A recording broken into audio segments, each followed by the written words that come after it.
everyone, welcome back to my channel, Hexes and Horrors, and especially welcome if you're new to my channel. I use this channel as an extension of all my other social media platforms to talk about all things history, haunts, horror, and Halloween. But since it's December, we are coming in with some Christmas Creepmas videos. And in today's video, I have a perfect spooky Christmas reads list for all my bookish people out there. So we're going to be going through a few different books that are creepy for the Christmas season. Some of them I have read myself, and some of them I have yet to read. So if you're looking for some really good creepy Christmas reads to cozy up on the couch with some tea and a candle lit, then this list is for you. All right, we are starting this list with The Christmas Guest, which I am about to read starting tonight, which will not be the same day this video comes out, so I'll probably have already been reading it for about a week, but on this day that I'm filming this video, I'm starting this book tonight. I've been waiting to start this one. I was reading The Return of Ellie Black, which was for our book club, and we had our book club meeting today, and I just finished The Return of Ellie Black this morning, so I was waiting to finish that before I started this. So this is next up for me, and today is December 1st, so what a perfect time to start. This is a pretty short book. It is 96 pages, and I'm just going to read a little snippet of the inside cover. It says that it's a spine-chilling story of an American student spending the holidays in a British manor house where she discovers dangerous secrets and a grim history hidden behind a seemingly charming Christmas celebration. So this sounds pretty good. It's like a short and sweet little read. Really excited to start it. I also love the cover. There's blood dripping from the holly leaves and just like a snowy scene to this beautiful mansion. I can't wait to see what happens in this one. Some of the reviews on the back also say, a taut thriller with a mounting body count and a final twist so ruthlessly clever it's criminal. And then Hitchcockian chills and thrills abound.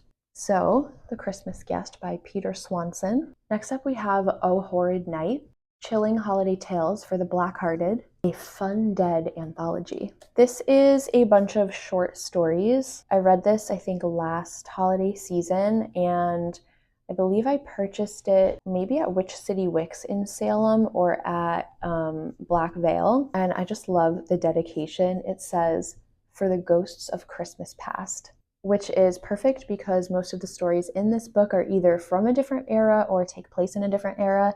So it really is all about ghosts of Christmas past. I have another book that I'm going to show you in this list that's full of Victorian Christmas ghost stories, but these stories are very similar even though they're not labeled as such. So several of the stories in this book are also Victorian Christmas ghost stories, which, if you know anything about the Victorian era, ghost stories were a huge part of their Christmas traditions. The back of the book says, part of it, I won't read the whole thing, O Horrid Night revives the tradition of telling ghost stories on Christmas Eve, when it is said that the barrier between the living and the dead is thinnest and spirits may walk the earth.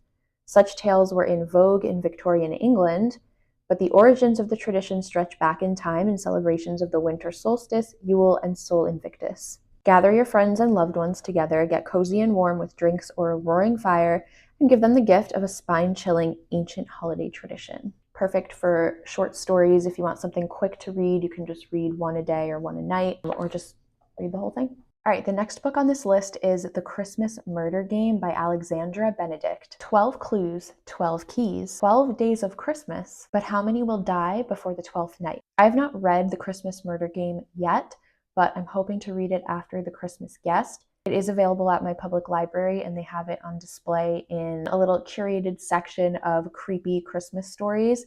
And I'm so glad that my library does that and curates themed sections. I was really, really excited, maybe a little too excited to see that they had curated a spooky Christmas section. Here's a little bit about the Christmas Murder Game. The annual Christmas game is afoot at Endgame House. This year's prize is to die for, deeds to the house itself. But Lily Armitage has no intention of returning. She hasn't been back to Endgame since her mother died 21 years ago. She has no intention of claiming the house that haunts her dreams. Until, that is, she receives a letter from her aunt promising that the game's riddles will give her the keys not only to Endgame, but to its darkest secrets, including the identity of her mother's murderer. Now Lily must compete with her estranged cousins for the 12 days of Christmas. The snow is thick, the phone lines are down, and no one is getting in or out. Lily will have to keep her wits about her because not everyone is playing fair. and there's no telling how many will die before the winter is declared. I actually had not read too much about this book before. I think I read the back of the book when I was at the library, but I forgot what I had read until just now. This sounds like a super fun book, kind of like, not quite, I wouldn't say Hunger Games, but it's giving a Hunger Games vibe, Squid Game vibe, where you're competing with other people for a grand prize, and the consequences of not winning that grand prize are death. So this one sounds really fun. I think I will check that book out of the library soon. All right, next up we have Christmas Crimes at the Mysterious Bookshop. This one is also a collection of stories. It is 12 tales of seasonal suspense set in the world's oldest specialty mystery store, and it's edited by Otto Penzler. I have not read this one either, but it is on my to-read list, and I'm not sure how many books I'll be able to finish this December or into January, so I may save some of these for next year's holiday season, or maybe I'll get to them in the winter and they'll still be just as fun. Set in a New York City mystery bookshop, the oldest mystery specialty bookstore in the world, the Mysterious Bookshop, has for most of its 45-year history commissioned an original short story as a holiday gift for its customers.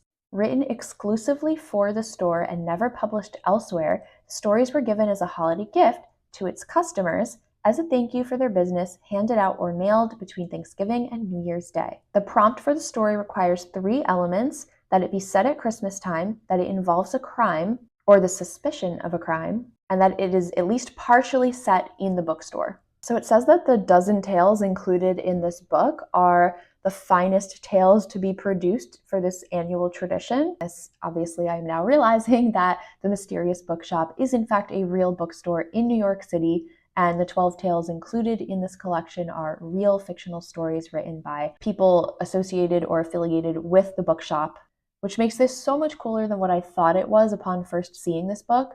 Okay, so now I want to go to the Mysterious Bookshop in New York City. I'm going to have to read this book and then go there. It is in Tribeca, and like I said, it's a real bookstore that you can go to. I'm very curious about this now, and that makes me want to read this book even more and then visit the actual location that these tales are probably based on. Super exciting. This is definitely high on my list now. And next up and last on my list, we have The Mistletoe Mystery, a maid novella by Nita Prose. She is the same author of The Maid, which was a New York Times best-selling book. I have not read that story. Molly Gray has always loved the holidays. When Molly was a child, her gran went to great lengths to make the season merry and bright, full of cherished traditions. The first few Christmases without Gran were hard on Molly, but this year, her beloved boyfriend and fellow festive spirit, Juan Manuel, is intent on making the season Molly's most joyful yet.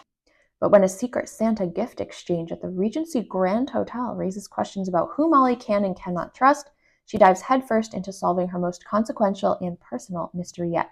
Molly has a bad feeling about things, and she starts to wonder, has she yet again mistaken a frog for a prince? A heartwarming, magical story about the true spirit of the season. That is a little bit about the Mistletoe Mystery. All right, the next one is the one that I was referring to, which is sort of similar to the tales in O Horrid Night, and that is the Valancourt book of Victorian Christmas ghost stories. And the one that I have is volume 3, so there are several volumes of this book. The stories are edited by Simon Stern. This one in particular has 20 different Victorian ghost stories. The titles of a few different stories in here are The Haunted Oven, The Devil's Own, A Spirit Bride, Walnut Tree House, 19 Great Hanover Street, Ghost of the Hollow Field. And the introduction gives a little bit of backstory on Christmas ghost stories in the Victorian era and why they were so popular.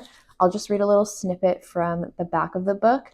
It says, seeking to capitalize on the success of Charles Dickens' A Christmas Carol, Victorian newspapers and magazines frequently featured ghost stories at Christmas time, and reading them by candlelight or the fireside became an annual tradition, a tradition Valancourt Books is pleased to continue with our series of Victorian Christmas ghost stories. And then it says that this third volume has 20 tales, most of them never before reprinted, which is interesting.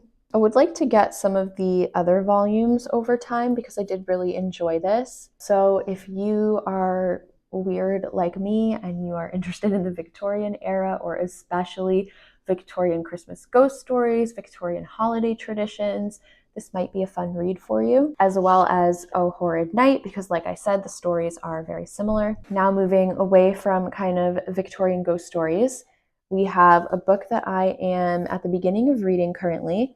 This is The Scary Book of Christmas Lore, 50 Terrifying Yuletide Tales from Around the World. These are actually not short stories in this book. These are research-based informational chapters on different folklore figures. Of course, they talk about Krampus. Most people know who Krampus is. Some of the other figures in this book are Belsnickel Turst. I don't know if I'm saying that right. Look at this illustration. Very spooky. A lot of these I honestly don't know how to pronounce because they are from different countries. We have Saint Nicholas and the Butchered Children. That's fun. La Quema del Diablo, the Burning of the Devils. I actually have heard of that before. It's like there's like a little figure that they put outside and they set it on fire to, I think, to ward off evil. I haven't gotten to that chapter yet, but that one sounds familiar. La Befana, which is an Italian folklore figure. I'm also familiar with that one. I've only read a few of these so far. Some of them were pretty good. I hadn't heard of a lot of them. And I kept seeing this book, and maybe you have too if you're in the same sort of niche as me on social media and that's what comes across your feed is spooky things. But I kept seeing this book pop up in ads, and I was like, I'm not gonna buy this book. Like, why? I'm not gonna click on this link and buy this random book that you're showing me.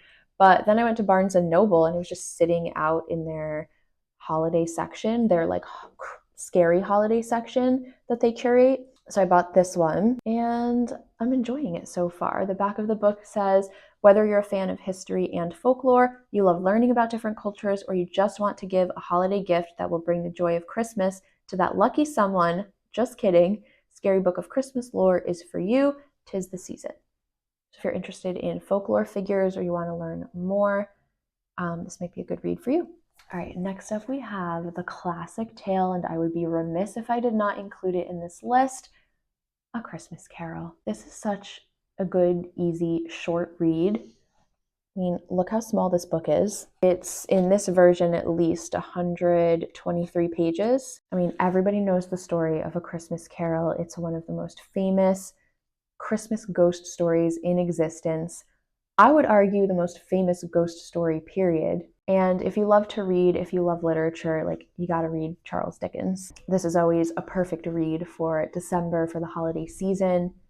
Get you in the festive Christmas mood. It has a great life lesson, has a good story behind it. And that sums up our creepy Christmas reads list. Let me know if you've read any of these books and what you thought, or if you are planning to read any of them. Like I said, I have not read The Christmas Guest yet, but this is the one that I'm most excited about on this list. I've been waiting to read it for a while, and it was highly recommended by someone in my book club to me. I have read another book by Peter Swanson, but not this one, and I think it'll be perfect for the cozy Christmas season. I hope you enjoyed this fairly short list, and I hope you are enjoying reading some books this holiday season. Let me know if you're reading anything themed, any creepy Christmas books, any Victorian ghost stories. I would love to hear any more recommendations so I can put them on my TBR. And thank you guys so much for being here as always. Happy reading and happy holiday season, and I'll see you guys in the next video.